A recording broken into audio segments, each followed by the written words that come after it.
Welcome to the Starting Over podcast. I am your host, Edward Shelton, aka Dark Logos, and this is where we look at the strategies and tactics of the game of Heroclix. And for some reason, I was about to say Tiddlywinks. Anyway, it's a nice day outside here in Kansas City. It's a wonderful 65 degrees. It's jogging weather. Spring is coming. To parody Game of Thrones. All right, today I have my super ultra cool guest, Normal View. So please say hello to the nice people. Hello. All right.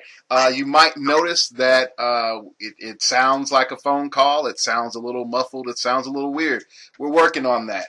We have technical limitations.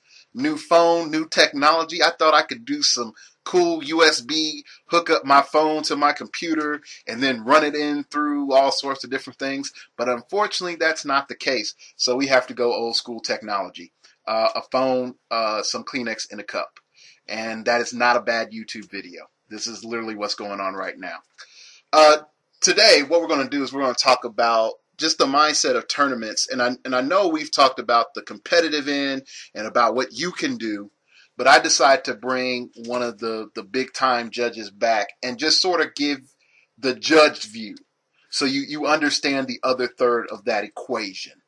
And definitely Normal View can attest to some of his experiences as a big time Gen Con judge. So we're going to get into that today.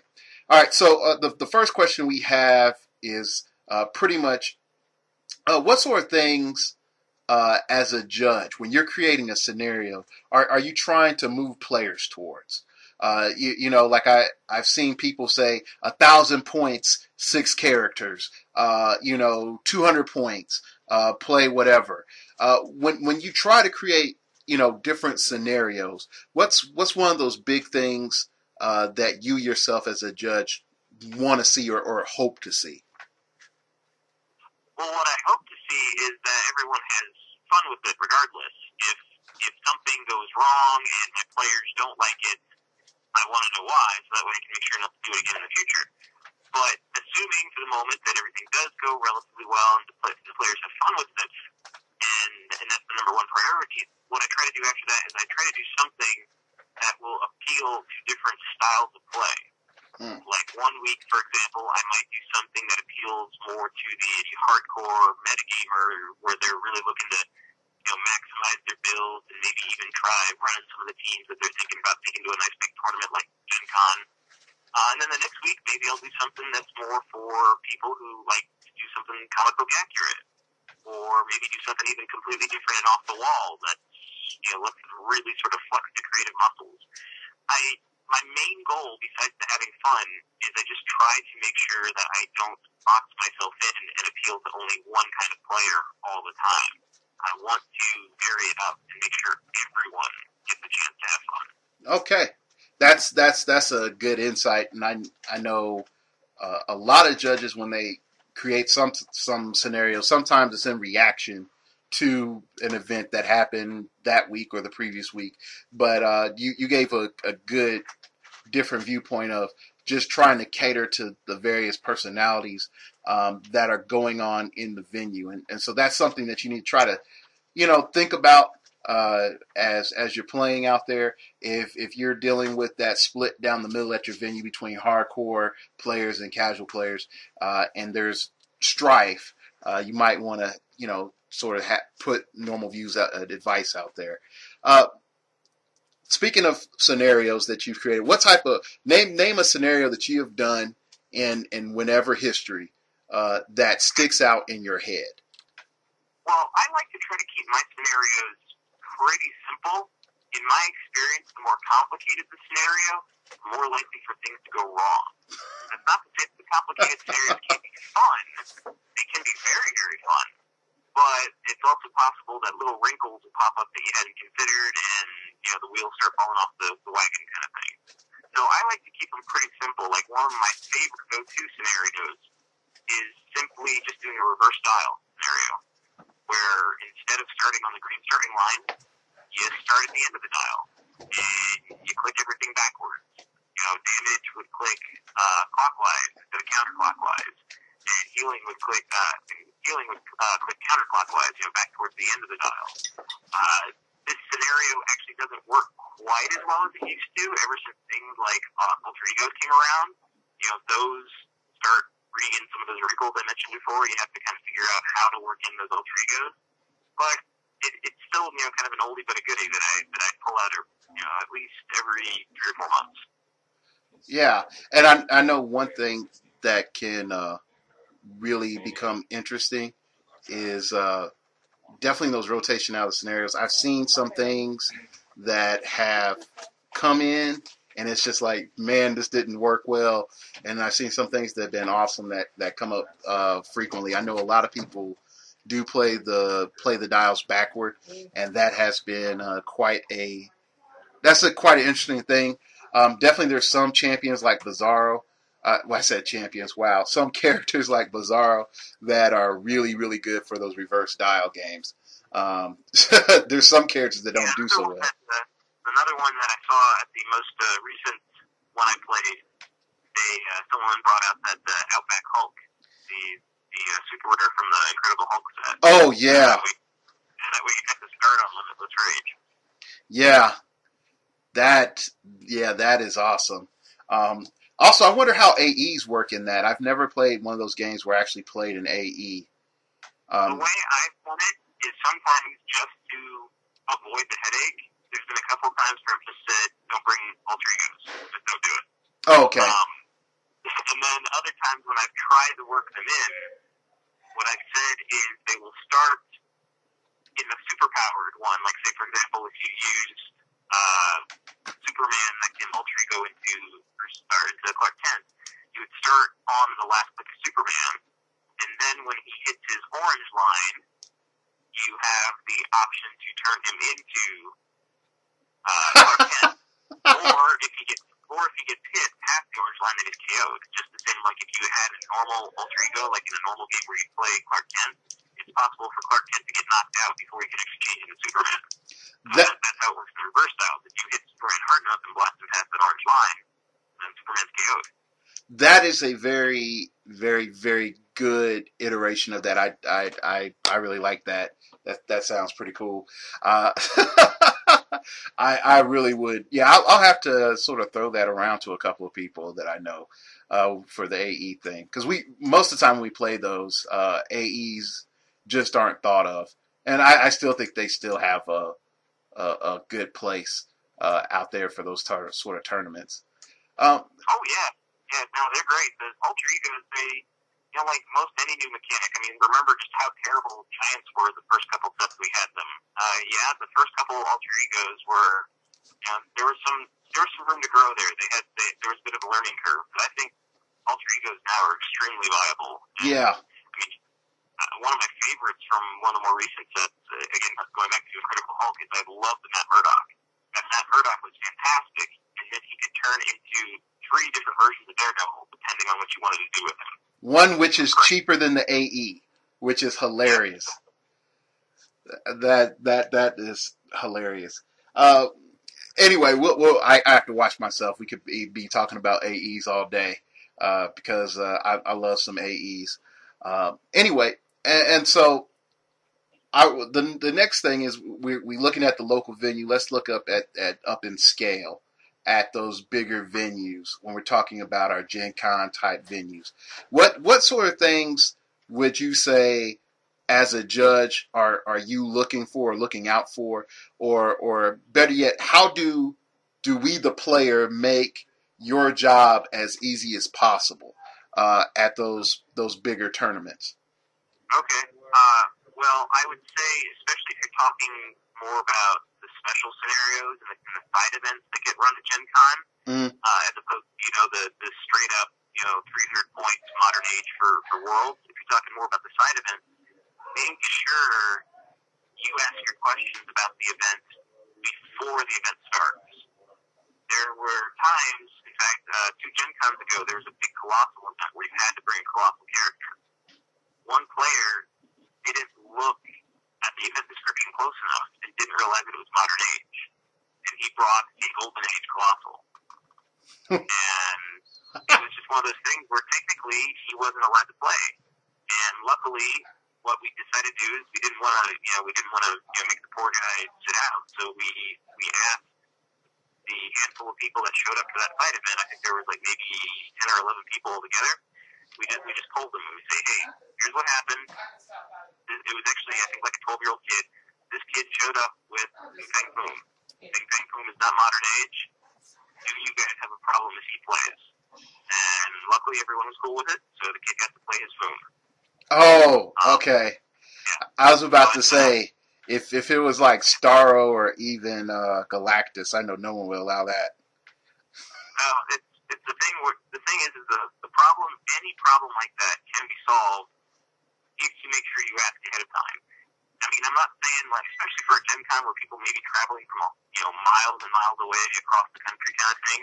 Maybe you don't want to bring a whole bunch of extra characters with you because you just can't fit that many in your suitcase or something. So in that case, what you want to do is maybe look and see what the event description is posted online. They do the events ahead of time for Gen Con. If it's not clear, then email us. There's the rules arbiter email address that you can go to ask questions, and they'll either tell you the answer, or if they're not sure, they'll find out for you. Yeah. Ask the questions ahead of time, so that way you're not in for a rude awakening when you get there. Yeah, and I would definitely say, people, if you have any weirdness about your team, PM a rules arb before you go to like a big Gen Con or Origins or whatever, so that, if it comes down to, you might meet that judge in person, it's like, oh yeah, I did say this. But also you would know, you won't get surprised at the last minute if a judge comes in and says, no, we're not ruling it that way. So that's something else for you all to consider when you're building your teams and looking at rule situations. Another thing is, could you explain, like, definitely when it comes to that hardcore 300 point tournament for Gen Con, what type of situations go down, or what are the most common situations that go down for a judge there? Or is it just a bunch of sitting there and watching and pondering in your head about what move you would have made if you were playing? A little column A, a little column B. Most of the time, it's not like we're being flooded with, hands being raised and shouts of judge across the room. You have to take time to stand there and kind of check out what everything's happening. And that is a good thing, because that does mean we've got some bit of breathing room. We're not running like chickens with their heads cut off. Mm-hmm. At the same time, I do sometimes have to wonder, is that people just don't have any questions, or do they not realize that they should be asking questions? But sometimes that's what's running through my head. But in terms of the actual questions that get answered, a lot of times it's just things where people didn't know how something worked. They assumed it was one way. Maybe it was because the card wasn't read closely enough, or maybe it was because the wording on the card wasn't very clear, or maybe it was the kind of thing where a lot of times, unfortunately, it's the way it's done at their venue at home. Yeah. There is a house rule in place at their venue, and maybe they don't realize it's a house rule. For example, one of the ones that came up just this last year was somebody thought that you could only make the second attack with a flurry if the first attack hit. They insisted up and down and left and right that that was the way they played it at their venue. And I just had to tell them, I'm sorry, that might be the way you played at your venue, and you might be very comfortable with that rule, but that's not how flurry works. That's not how it's worded. Here, you will have to play it the way it's worded on the versatility card. Those are the general kinds of questions. It's either something people think works a little differently for whatever reason. Maybe it's unclear on the card. Maybe they just have it mixed up in their head. Or it's a house rule that they don't necessarily realize is a house rule. Yeah, and those sort of situations are difficult. And then I would definitely sort of follow that up from the player's end of, hey, play multiple venues if you can. And if you're not that lucky, then definitely if you're going to go to a big major tournament, make sure you go and play a bunch of really serious games with your friends before you go and start really asking some questions of, does this really work like that? And, if push comes to shove, I know go on to the realms or, wherever, and then just say, hey, want to do a Skype game? And then that's the easiest way of of rules coming up in questions. I still I've apologized multiple times of the abuse of Magog charge flurry bomb onto my push to regen friends with the use of Ryan from Glass Cabinet Films in our match. Did we play that a bit wrong? I guess we did. So again, another apology to them. So yeah, definitely. I was just going to say mistakes happen, and that's one of the other things that comes up is when mistakes do happen at these kinds of tournaments. Your best bet is if it's happening right then, right at that moment, ask, so that way we can try to address it. Don't come to me, after your match is over, or after a couple of turns have passed, or something like that, and say, well, I think this guy did that wrong.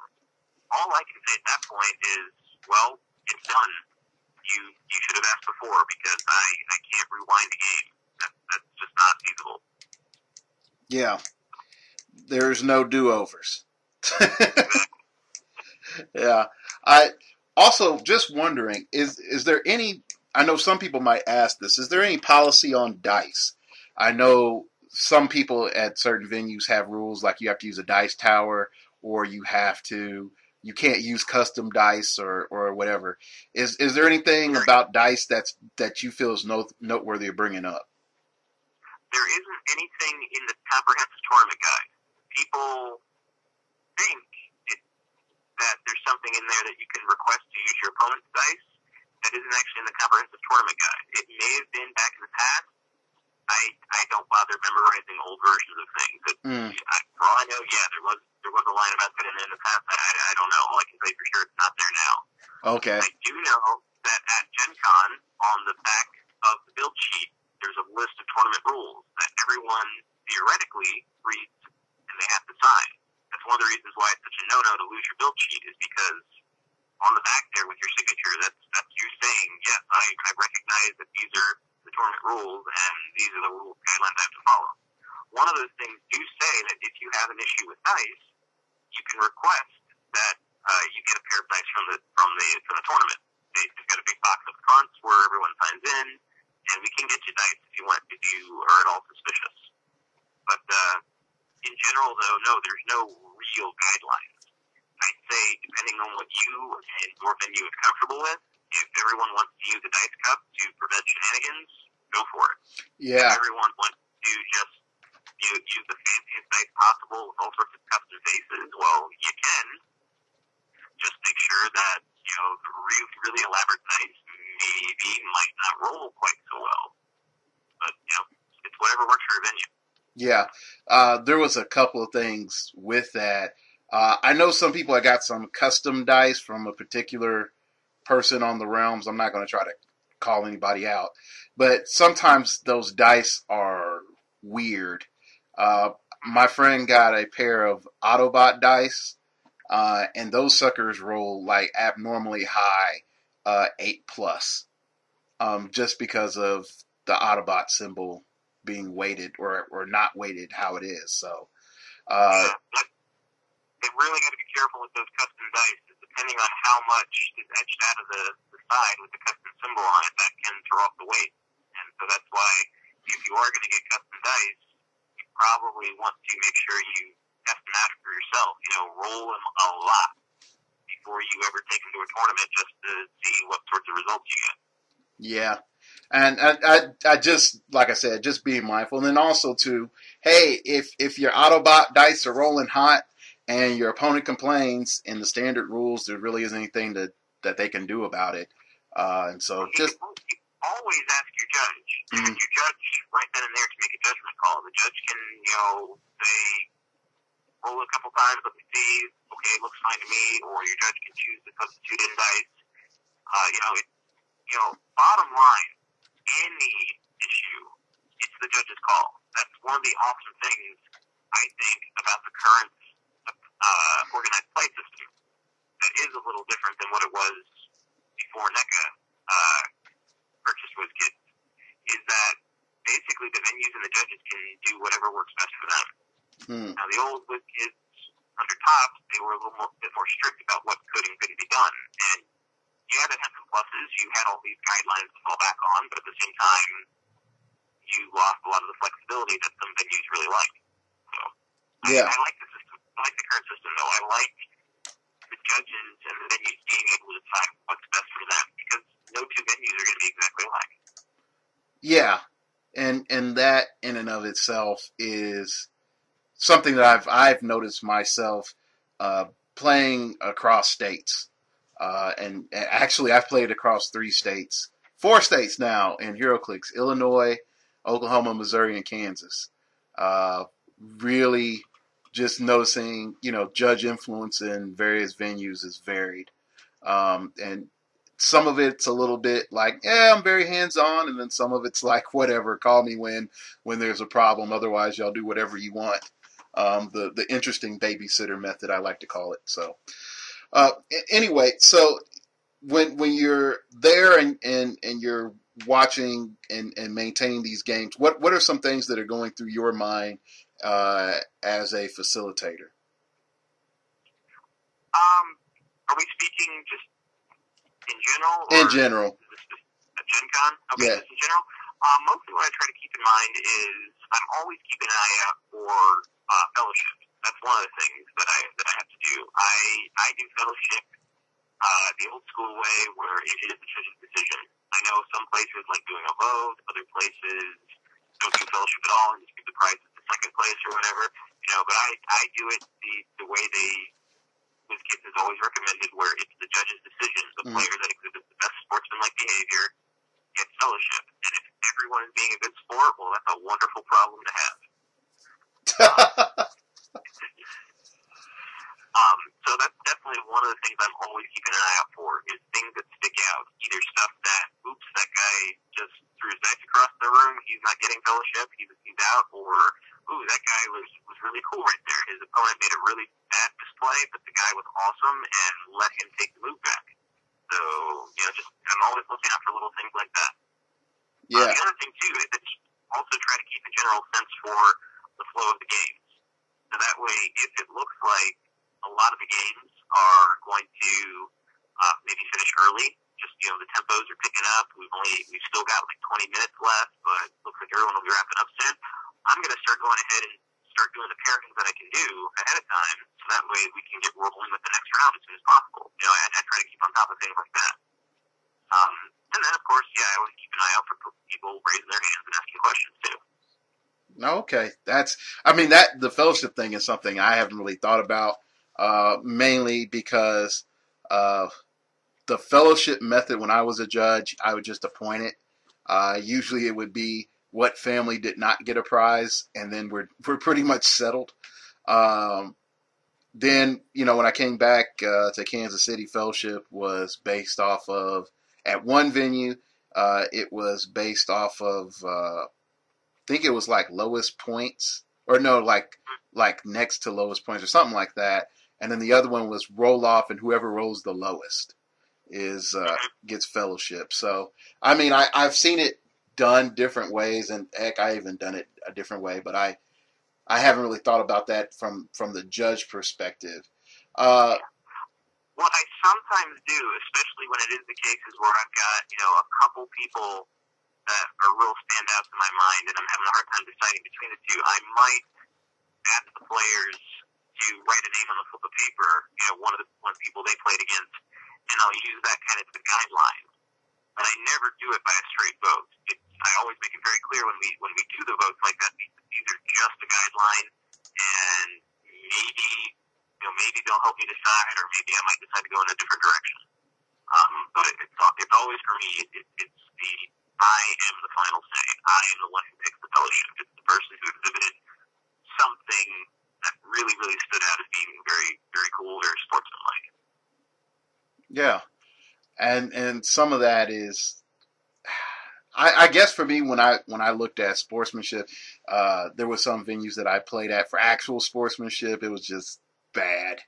there were some people in particular that were just rude to you in the game, and that happened when I was in Oklahoma and I was the judge, and either when I was a judge or the other person that was judging, there was a particular couple of players who are just rude the entire game, and I'm like, you are never getting fellowship ever, so you better win your games, because if not, I am not going to give you fellowship. But sort of progressing, and I know one of the other things that the judges facilitate is sort of the ending proceedings and announcing of winners and stuff like that. So what happens when the tournament is done and like Gen Con's done and I guess everything's packing up? Is there anything that happens at the end in particular from a judge perspective that you still have to do, or is still falls on your shoulders as a responsibility? Well, at Gen Con specifically, there is an awful lot of paperwork that still needs to get done because, if nothing else, we have to kind of keep track of who played what because Gen Con requires the tickets for the event.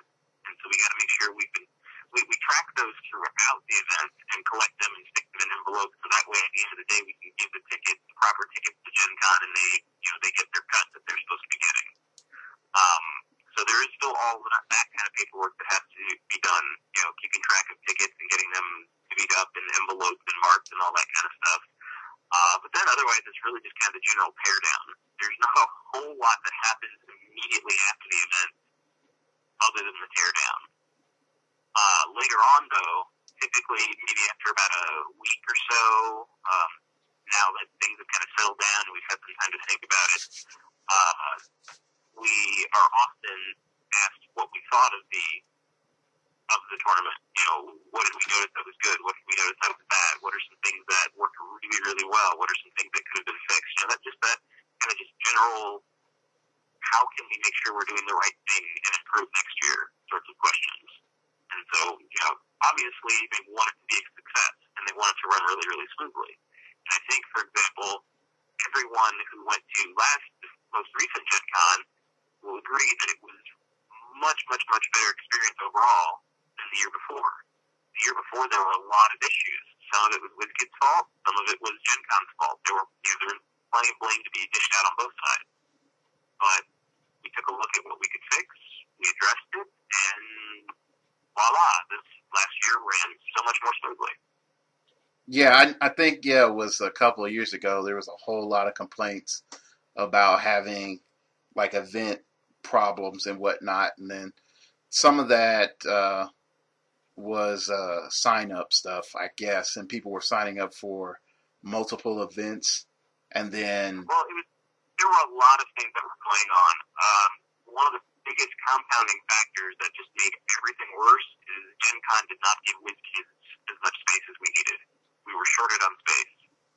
So anytime a problem came up, it was typically magnified simply because we didn't have extra table space to juggle around and shift state and shift games and tournaments around as needed.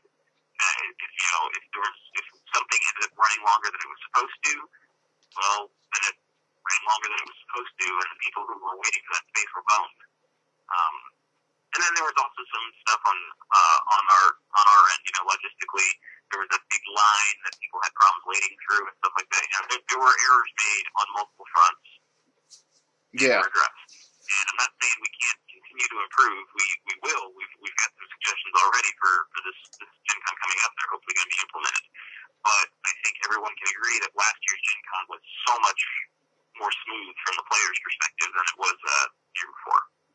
Yeah, and I definitely have heard about that. I'm still making a decision if I can go to Gen Con this year. If you can, I highly recommend it. I know that it's a big time commitment. It's a big money commitment. But if you can make it, it's a blast. Yeah, I keep wanting to go, and I keep saying, like, I could win, and then not go. And then now, I will be honest, since they made Brother Voodoo, and I have some decent Black Panthers, the only character that I want left is Static Shock. And if he pops up, Static Shock and Icon. those are the two that are left. And if I could get either of those two in the next few sets, I have like almost no reason to go to Gen Con. Even if I could design it, uh, oh gosh, I would say if I couldn't design Icon or Static Shock and I just had them, they would have to be completely horrible for me to really want to go to Gen Con to win it. Uh, Also, I will say on a side note, I would actually make a good John Stewart Green Lantern, because they just hose him over so bad every time that they make him. It's sad. Anyway, so big big props to you for explaining a lot of the background stuff that happens behind Gen Con and judging there, and I think a lot of people just don't know that. I didn't know, all the judge responsibilities. And I also, to be fair, we as a community come at you. I was like, oh, this stuff didn't go well. I spent all this money and I had a bad time. But you guys have, you're juggling, 15 balls in the air, a cat, a mule, and some sort of alien species that's not defined yet, and you have to run a whole tournament off of that. So props to you all, and the people at WizKids and the judges for having to deal with all that. Can I say one more thing about Gen Con? Yeah, go ahead. Yeah, and really this actually goes for any tournament, but especially for the big ones like Gen Con. When you're playing, if you have a question, if something doesn't seem right, if something doesn't look right, if there's anything even remotely weird going on, raise your hand, ask for a judge, ask for clarification. The judges, we do the passive judging for multiple reasons. But what that boils down to is that means we won't interrupt the game if we see misplay occurring. The only time we actually butt in is if there's some sort of like blatant cheating going on. Then we'll say cheating, don't do blah blah blah. Don't do that. Other, just general run-of-the-mill misplays and questions and things not happening quite right, we won't butt in. We're not allowed to. It's a passive judging system. So just because your opponent is doing X, Y, and Z over there, and just because there's a judge standing at the corner of the table and kind of glancing in your direction every now and then, that doesn't mean what your opponent's doing is okay. If it seems wrong to you, ask. Again, it kind of boils down to the fact where I've had many people come up to me after a game was over and say, I don't think my opponent was playing that quite right. And I just say, well, I'm sorry, I can't do anything about that now. You should have asked me then. And, so bottom line, all the time, if something seems wrong, ask a question. And also, too, make sure you're asking the judge. When you're playing, especially in a competitive environment, the single worst person that is a source of information for you would be your opponent. I'm not saying your opponent's going to lie to you. They will probably be as truthful and as honest as, anyone has ever been, because Heroclix, by and large, the players here are fantastic. At the same time, though, they're trying to beat you.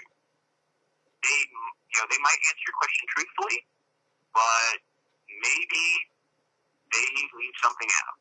Or maybe they didn't necessarily, catch exactly what you were trying to ask or something like that. Don't ask your opponent to explain something to you. If you're not clear, ask for a judge. There we go. I'm off the soapbox. Oh no, that's more than fine. I mean, that in and of itself is a very big deal, and I know for a fact, definitely as a person who plays and then also helps out judging at one venue, if I'm in a game and then my opponent has a question, I'll be like, hey, so and so, hey judge, can you come over here make a ruling? And if my judge is sort of off, then I'll ask somebody else. I never just say like, yeah, this is how it's ruled. I'll try to call somebody else in, because at the end of the day, you don't want someone feeling slighted just because you want to win. You thought that's how it was played, and then it definitely becomes really bad if they come back the following week and they say no, that's not how it's played. It's played this way. So definitely, something to keep on the forefront of your mind. There are no stupid questions, and then you'll feel Oh really no, bad if you lose. You didn't yeah, ask. no, there's definitely it, the only stupid questions to just add a little bit to what you said there are the questions you don't ask. So yes, there are stupid questions. They're the questions you don't ask. Those are the only stupid questions. Yeah. So the last thing that I really wanted to ask you as we wrap things up is what in your history of dealing with HeroClix, can you name like the two most confusing, complicated powers or abilities or whatever that you've had to deal with, or power combinations or whatever? I know there has to be something because I've seen a couple of things and I've just been like, oh my gosh, how do you wrap your head around that? Well, there's certainly one character that comes to mind. Larfleeze caused all sorts of problems when he first came out. Some of that was due to just a poorly written character card. He had to receive a lot of errata to make it clear how to play him. But even then, after receiving all that errata, we still get questions about him every now and again. Just because that whole thing with having orange lantern constructs out there moving around the board and him able to act through them, it's just so different than how most any other character works that it tends to confuse people. And now, to a similar degree, we're starting to see questions about the poison ivy from No Man's Land because her plants work kind of similar to the orange constructs. Yeah, that poison ivy is awesome. I Yeah. can't wait to play mine. As far as like an individual power that causes a lot of confusion, I'd say it's kind of a toss-up between energy explosion and pulse wave, just because they both can hit so many characters, and they both act so different than what like a normal ranged combat attack would act. You know how a ranged normal combat attack would act. That it just tends to confuse people. Like I know just a couple days ago there was a thread on Heroclix Realms, HC Realms, that it was some guy trying to figure out how to deal damage with energy explosion, and somehow I'm trying to remember now exactly how he was making it work. I can't remember how he had it originally phrased, but basically it was something where he had a character with two targets doing energy explosion, and he was somehow getting 6 damage out of it. And yeah, that just wasn't right. And we were trying to explain to him how you have to, look at who's hit, who's adjacent to that character that was hit, how many times, was there any kind of overlapping effect, that kind of stuff. And energy explosion can cause some headaches. Yeah, and then definitely for the fact of unless it says otherwise, it's not penetrating. Uh, and then you do a click of damage to somebody. Now they have toughness, so the second splash they're not really hurt. It can get really complicated. That's not right. Oh, it isn't. All the energy explosion is dealt at the same time. Oh, I thought it was dealt part and part. Well, see, there you go, kids. I can still make mistakes, big ones at that. Okay, so all the damage is dealt at once then. It's one single attack. Yes, multiple people might be hit, but it's all just one attack, so all the damage happens at the same time. Oh, shoot. Well, there you go. I made a big mistake, and I have learned something once again. And this is why we're going to have Normal View on once in a while, to prove that I make major mistakes and do them live on air. Well, not live, recorded. I still keep them in there. Keeps me human. Keeps me human. Hey, like I said, everyone's learning. The only dumb questions are questions you don't ask. So we learned something today. Yep, there you go. And learning's half the battle. All right. I'd like to thank Normal View for coming on. Really do appreciate him being on the show, and hopefully give you some good insights into the background of a judge, and just so you can have that other factor in your head. I am going to try to get another guest here soon. That's going to be tough. So you might see an extra show this week, or you might not, or might get another show with a guest next week. I don't know. It's been sort of hard trying to line this up. We'll let you know. We will be promoting the Heroclix series.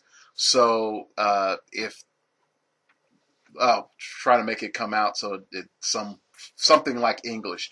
Anyway, we're going to be promoting the Heroclix series on the show. So if you look at AC Realms and their major tournaments, what I'm going to do is usually at the beginning of the show or near the end of the show, I'm going to be giving you all the information that I can on them straight from Howard Brock, from what are the major prizes to, hey, this is who you need to contact, or any major changes that are going on. I'm going to try to keep you regularly updated on that since we're dealing with this big major shift into Heroclix where we have serious prize support in cash money on the line at DragonCon. So just be looking out for that information. It will be coming as soon as I have it. So that's pretty much it. You can hit me up at StartOverPod on Twitter. That's at StartOverPod. One day, if Twitter gives me more letters, I might put the whole show in there. Next up, if you want to email me your ideas or anything that you want me to talk on, email me at startingoverpodcast@gmail.com. That's startingoverpodcast@gmail.com. Tournament ideas, hey, put this in the show, take this out the show, whatever. All comments welcome, or even, hey, how are you doing with what you learned from the show? I get a lot of those emails. And last but not least, check out the blog, startingoverpodcast.blogspot.com. I have a lot of original content there that most of the time is not repeated on the show because you don't want me to talk about, hey, guess what? This new figure came out and this is what my thoughts are. And it's, a month later and the set's out and you're just going through the back catalog. So check out the blog, see my thoughts. I give some more in-depth analysis that works on paper, not necessarily on voice, and get some more direct feedback. Not necessarily real time, but pretty good. Also, idea that has popped into my head, I'm still thinking on, if you guys give me some ideas. Do you want a live stream?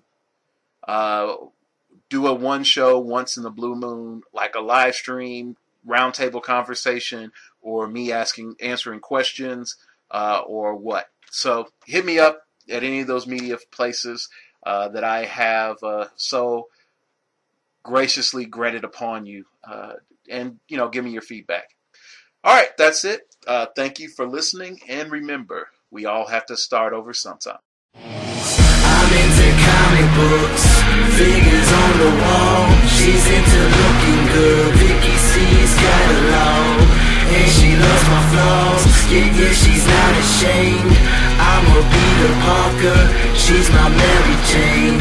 She's my Mary Jane, she's my Mary Jane. She's my Mary Jane, she's my Mary Jane. She's my Mary Jane, she's my Mary Jane. I'm a Peter Parker, she's my Mary Jane. I'm a big nerd around her, but she's cool around me. Never knew how she found me. Electric, but she grounds me. And she loves my flaws, she accepts them all. When the darkness comes, I will get the call. I will swing down to save her.